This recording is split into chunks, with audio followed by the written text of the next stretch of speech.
I fear that as soon as I step here, that clock will start, and we have only 8 minutes.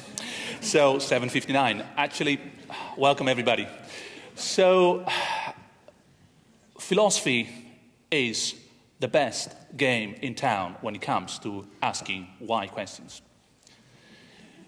We've been working for the past 25 centuries on the answers. We've been less successful on their side. But when it comes to why questions, we are the masters. Now, in terms of why questions, the couple of why questions I would like to address today with you are, one, why is this information revolution making such a big difference? And two, why is it making a difference when it comes to health and our self-understanding?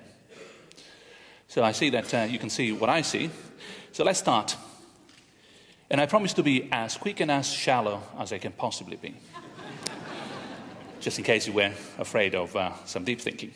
So knowledge, science and technology have two fundamental ways of changing our understanding. On the one hand is an extrovert trend. It's about the world, dude. Of course. Science, technology to tell us how the world looks like, what we can do. But sometimes it's also an introvert or about ourselves. It tells us by doing something about our understanding of the world that we are something else. Now, there's a classic analysis of three revolutions we've been through in the past. Three revolutions that changed our self-understanding. The first one, we all know about this. We thought we were at the center of the universe, and it was such a comfortable position. The heliocentric cosmology displaces the Earth from the center of the universe, and all of a sudden, oops, this is the most popular picture you can find on the internet. We're not there. Well, on the other hand, we still are the best, again, game in town when it comes to the animal kingdom. We are the king of the biology game. Not really, unfortunately. So that second trench had to go, and our self-understanding was changed once again. Well, at least there was a third trench we could move back to. The view that we are the rational animals. We're not at the center of the universe, we're not at the center of the animal game, but at least we are in full control of ourselves, despite our similarities with other entities. Bad news. Not really. We're not transparent to ourselves at all. We are unconscious. God knows what goes on when we act the way we act. So these are the three revolutions that accidentally Freud put in that particular line, self-fulfilling kind of line of thinking, but they are quite convincing.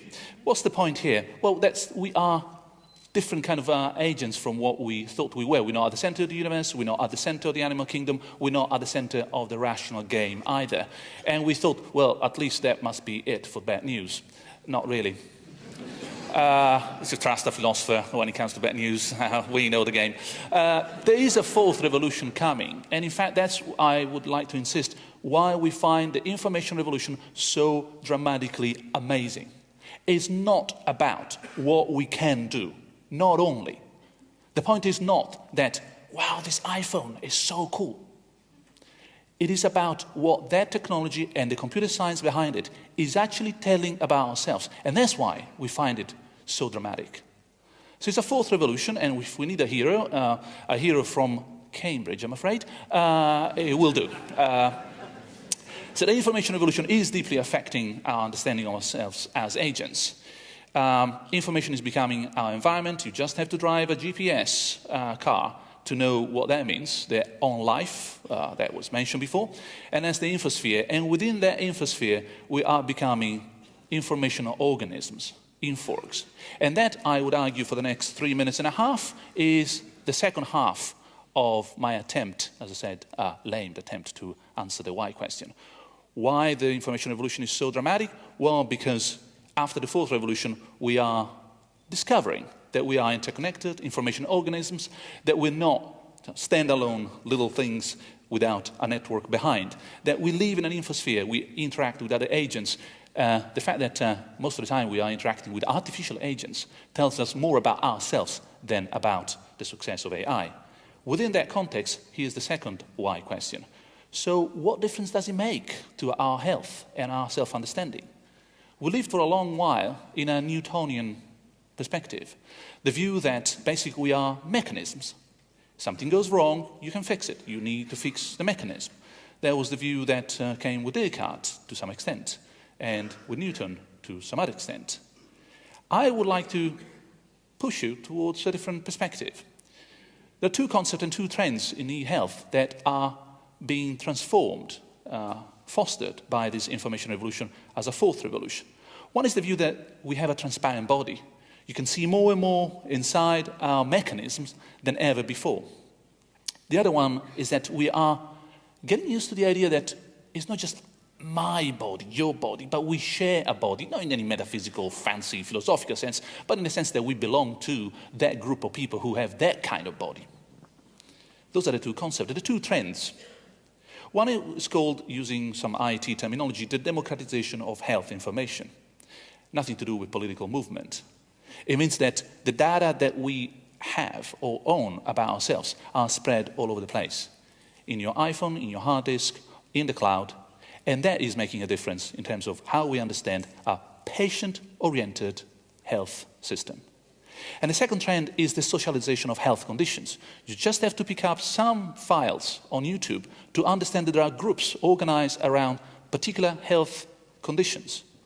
Socializing health conditions means realizing that if you're suffering from a particular disease, you are not alone. And let me stress this just one more time. You are not alone. You belong to a social group which shares a particular body for which, in a patient-oriented health system, there must be something we can do. And that goes together with the previous speaker's optimism about all this. So what about the future? And we're coming close to the 1 extra minute of philosophy for beginners. So e-mental health or future development. Well, ladies and gentlemen, as this further bad news, we're not getting any younger. Not just as individuals, but as a population. We live in an aging population, and that point over there has been passed in Europe a long time ago. Age 0 to 5, age 65 or more. We're getting old. E-health is not just a matter of using what is available in the technology and try to fix it to solve our problems. It's a matter of leading the technology. So if we understand the lesson from the information revolution and the change from us as mechanism to us as inforgs, then we can invest in being aggressive when it comes to developing the right ICT. And finally, ICT is not just the web. For anyone who had any doubt or didn't have an iPhone in his pocket, that is the development of mobile applications when it comes to international development. Now that means that we can do more with less, and that is ground for good news. So in the end, I think we can be optimistic, and that is the end of my talk. Thank you.